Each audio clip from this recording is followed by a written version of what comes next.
வணக்கம் மாணவர்களே. இன்னைக்கு கரண்ட் அஃபேர்ஸ் டிசம்பர் மாதம் 2024 உள்ள கரண்ட் அஃபேர்ஸ் பார்க்க போகிறோம். ஃபர்ஸ்ட் கொஸ்டின், இந்த டெஸ்ட்டை நீங்கள் எழுதி பார்க்கணுன்னா ப்ளே ஸ்டோரில் போய் மேப் ஒன்று இருக்கு.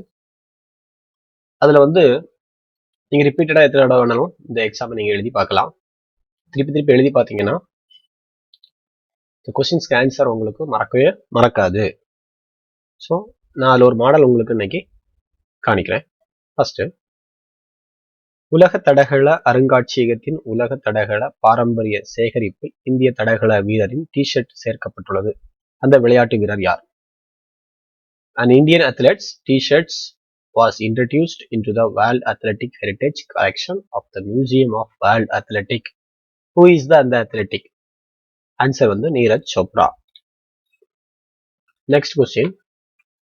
பின்வரும் எந்த மாநிலத்தில் அதிகபட்ச தினசரி ஊதியமா ரூபாய் 374 MGNREGS திட்டம், அதாவது 100 நாள் வேலைவாய்ப்பு திட்டத்தின் கீழ் வழங்கப்படுகிறதுன்னு பார்த்தீங்கன்னா ஆன்சர் ஹரியானா. இப்போ ஒரு 28 ரூபா கூட்டியிருக்காங்க. இந்த ஃபைனான்சியல் இயர் 2024 இருந்து ஒரு 28 ரூபா எல்லா மாநிலத்துக்கும் கூட்டியிருக்காங்க. அதுல பார்க்க போனீங்கன்னா அதிகப்படியாக கொடுக்கக்கூடிய மாநிலம் 374 ரூபா வச்சு கொடுக்குறாங்க ஒரு நாளைக்கு, அது ஹரியானா. அருணாச்சல பிரதேசமும் நாகாலாந்தும் ரொம்ப குறைவான ஒரு ரேட்டு கொடுக்குறாங்க ஒரு நாளைக்கு 234. மேற்கு வங்காளத்தின் கருவுறுதல் விகிதம் என்ன? அங்க 1.6. West Bengal, predominantly rural state, has low fertility rate 1.64, but it also has one of the highest teenage pregnancy rate. ஆக அதிகமான இளம் வயதில் கருவுறுதல் 16% இருக்கிறது. Okay, next question. சிறுபான்மையினர் உரிமை தினம் என்னைக்கு பார்த்தீங்கன்னா டிசம்பர் 18. லோக்சபா மற்றும் மாநில சட்டசபைகளுக்கு ஒரே நேரத்தில் தேர்தல் நடத்துவதற்கு அரசியல் அமைப்பின் எந்த பிரிவு திருத்தப்பட முன்மொழியப்பட்டுள்ளதுன்னு பார்த்தீங்கன்னா அமெண்ட்மெண்ட் 129.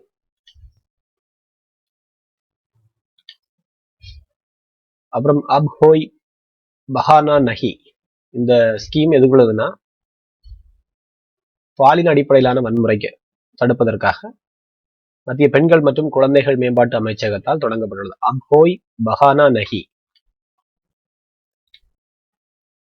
எந்த ஆண்டு கடைசியாக ஒரே நேரத்தில் லோக்சபா மற்றும் அனைத்து மாநில சட்டசபைகளுக்கும் பொது தேர்தல் நடைபெற்றதுன்னு பார்த்தீங்கன்னா 1967 தான் நடைபெற்றது கடைசியாக.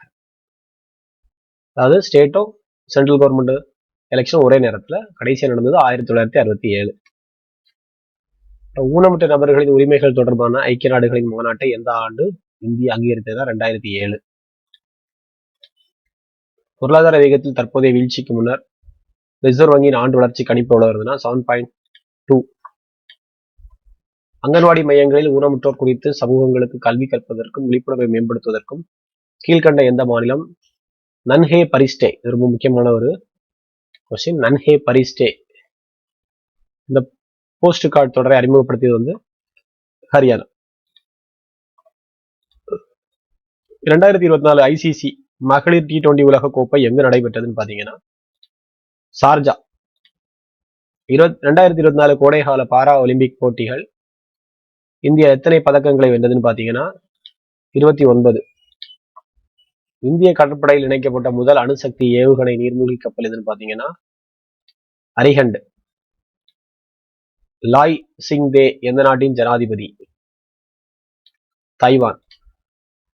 1984 போபால் பேரழிவிற்கு காரணமான நிறுவனம் எது பாத்தீங்கன்னா அது யூனியன் கார்பைடு. வழிபாட்டு தலங்கள் சிறப்பு ஏற்பாடுகள் சட்டம் எந்த பிரதமரின் கீழ் காங்கிரஸ் அரசாங்கத்தால் அறிமுகப்படுத்தப்பட்டதுன்னு பாத்தீங்கன்னா Narasimha Rao 1991. Grand master Leon Luke Mendonca எந்த மாநிலத்திற்காக செஸ் விளையாடுகிறார்னு பாத்தீங்கன்னா கோவா. சர்வதேச கிரிக்கெட் கவுன்சிலின் தலைவராக ஜெய்ஷா சமீபத்தில் பதவியேற்றார். அவருக்கு முன் எத்தனை இந்தியர்கள் இதை செய்திருக்கிறார்கள் பாத்தீங்கன்னா இதுக்கு முன்னாடி ஒரு 4. பின்வரும் எந்த நகை பிராண்டுகளை டைட்டன் நிறுவனம் கொண்டுள்ளதுன்னு பாத்தீங்கன்னா Tanishq. Who is the president of South Korea? Yoon Suk Yeol. Rising Rajasthan உலகளாவிய முதலீட்டு உச்சி மாநாடு 2024 ஜெய்ப்பூரில் எப்பொழுது நடைபெற்றதுன்னு பாத்தீங்கன்னா December 9. Rising Rajasthan December 9. PSLV C59 Proba 3 திட்டம் எந்த நாடு அல்லது பிராந்தியத்தில் இருந்து செயற்கைக்கோள்களை சுமந்து செல்கிறதுன்னு பாத்தீங்கன்னா யூரோப். உலக 2024 உலக செஸ் சாம்பியன்ஷிப் போட்டி எந்த நகரத்தில் நடைபெறுதுன்னு பாத்தீங்கன்னா சிங்கப்பூர். உலக செஸ் சாம்பியன்ஷிப் போட்டி நடைபெறுது சிங்கப்பூர். உச்ச நீதிமன்றத்தில் அனுமதிக்கப்பட்ட நீதிபதிகளின் எண்ணிக்கை எவ்வளவுன்னு பாத்தீங்கன்னா 34. சரி, அதிகபட்சமாக இந்திய உச்ச நீதிமன்றத்தின் எண்ணிக்கை வந்து 34.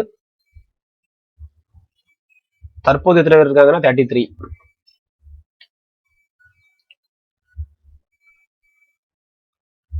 கிளிப்பு மைண்ட்ஃபுல்னஸ் சிட்டி திட்டம் இந்தியாவிற்கும் எந்த நாட்டிற்கும் இடையில் உள்ளதுன்னு பாத்தீங்கன்னா பூட்டான். கிளிப்பு மைண்ட்ஃபுல்னஸ் சிட்டி திட்டம் பூட்டான்.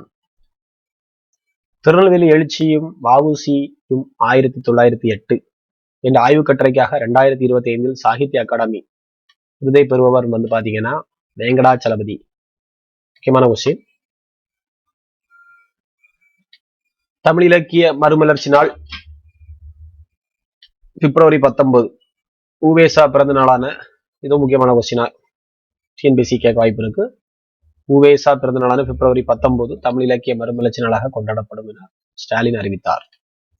2024 ஆண்டுக்கான வைக்க வீரர் விருது பெற்றவர் யாருன்னு பாத்தீங்கன்னா தேவனூரா மகாதேவா. ஆராய்ச்சி சிகிச்சைகளுக்கு உதவும் விதமாக உலகிலே முதன்முறையாக அதிநவீன முறையில் மனித மூளையில் 5132 செல் பிரிவுகளை துல்லியமாக கண்டறியும் முப்பரிமாண 3D படங்களை வெளியிட்ட கல்வி நிறுவனம் சென்னை ஐஐடி. எல்ஐசியின் பீமா சஹி யோஜனா திட்டத்தை நரேந்திர மோடி எங்கே துவக்கி வைத்தார்? ஹரியானா. இத்திட்டத்தின் மூலம் பெண்களுக்கு சிறப்பு பயிற்சி அளிக்கப்பட்டு காப்பீட்டு முகவர் பணி வழங்கப்படும். தற்போதைய 26வது ரிசர்வ் வங்கியின் கவர்னர் சஞ்சய் மல்கோத்ரா. இதற்கு முன்னாடி சக்தி காந்தாஸ் இருந்தாரு, அவர் ரிட்டையர்ட் ஆகியாச்சு. இவர்களுடைய பதவி ஆண்டு காலம் பாத்தீங்கன்னா 3 ஆண்டுகள். ஜல்ஜீவன் திட்டம் துவங்கப்பட்ட ஆண்டு 2019. அதிகபட்ச குடிநீர் இணைப்பை வழங்கிய மாநிலம் உத்தரப்பிரதேசம். குறைவான இணைப்பை வழங்கிய மாநிலம் பீகார். சாலை விபத்துகளில் அதிக உயிரிழப்பு நடைபெறும் மாநிலங்களில் முதலிடம் வகிக்கும் மாநிலம் யூபி உத்தரப்பிரதேசம். 2வது இடம் தமிழ்நாடு. 3வது இடம் மும்பை. சாலை விபத்துகளில் உயிரிழப்பு அதிகம் நடைபெறக்கூடியது. அமெரிக்காவின் சாண்டியோவில் உள்ள இந்திய கவின்கலை அகாடமி வழங்கும் உயரிய விருதான வாழ்நாள் சாதனையாளர் விருது 2025க்கு தமிழ்நாடு மாநில திட்டக்குழு உறுப்பினர்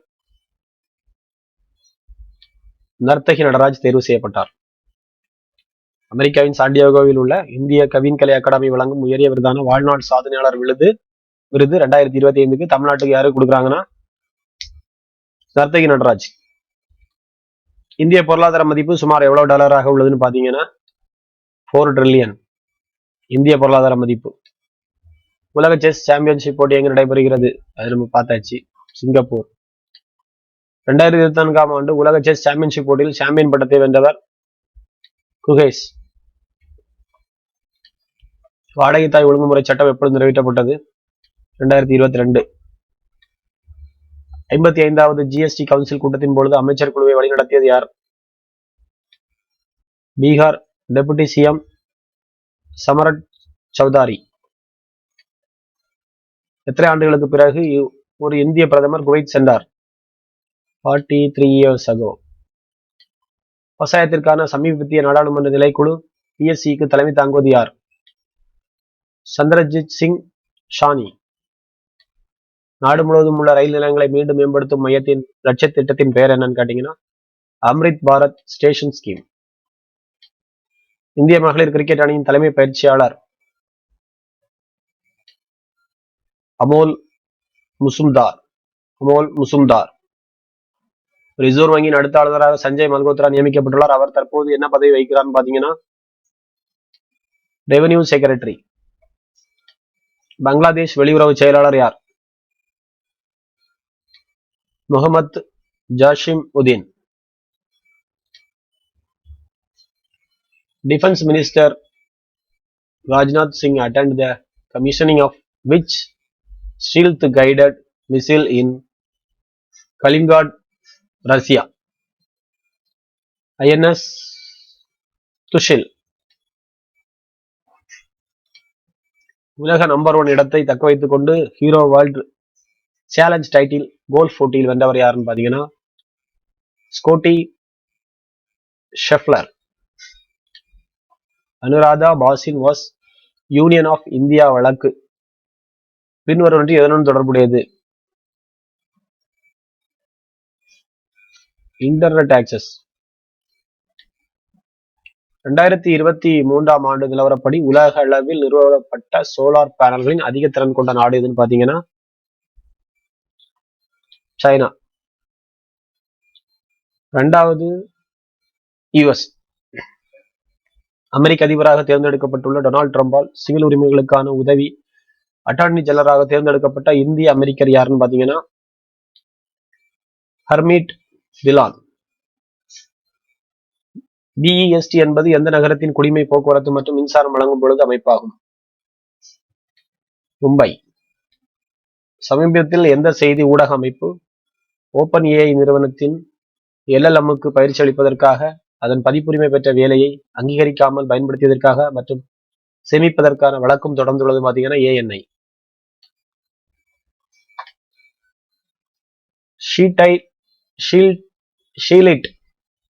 Scheelite is an ore of which metal? Scheelite எதனுடைய தாது அப்படின்னு பாத்தீங்கன்னா டங்ஸ்டன். இந்தியாவுடன் எல்கையை பகிர்ந்து கொள்ளும் எந்த நாடு இந்தியாவுக்கு எதிராக தங்கள் பகுதியை பயன்படுத்த மாட்டோம் என்று சமீபத்தில் உறுதியளித்ததுன்னு பாத்தீங்கன்னா ஸ்ரீலங்கா. 2023 எந்த நூலகம் பிரதம மந்திரிகள் அருங்காட்சியகம் மற்றும் நூலகம் என மறுபெயரிடப்பட்டதுன்னு பாத்தீங்கன்னா Nehru Memorial Museum and Library மறுபெயரிடப்பட்டது. என்ன பேருனா பிரைம் மினிஸ்டர் மியூசியம் அண்ட் லைப்ரரின்னு. சரி, இன்னைக்கு ஒரு 55 கொஸ்டின் முடிச்சிருக்கோம். இந்த தேர்வை நீங்க எழுதி பார்க்கணும் அப்படின்னீங்கன்னா மறக்காம பிளே ஸ்டோர்ல போய் ரிஜோ TNPSC Group 4 Group 2 ஆப்னு சர்ச் பண்ணுங்க. நம்ம ஆப் உங்க டிஸ்பிளே ஆகும், இன்ஸ்டால் பண்ணிக்கிடுங்க. கம்ப்ளீட்லி ஃப்ரீ தான். மற்றபடி அதுல வேற என்ன இருக்குன்னா டெஸ்ட் பேட்ச் பாடவாரியா இருக்கு. மற்றபடி டெய்லி ஜனவரி மாசத்துல இருந்து டெய்லி ஒரு ஃபுல் டெஸ்ட் ஃப்ரீயாவே ப்ரொவைட் பண்றோம். சரியா? நன்றி நண்பர்களே, மற்றொரு வீடியோவில் உங்களை சந்திக்கிறேன். நன்றி, வணக்கம்.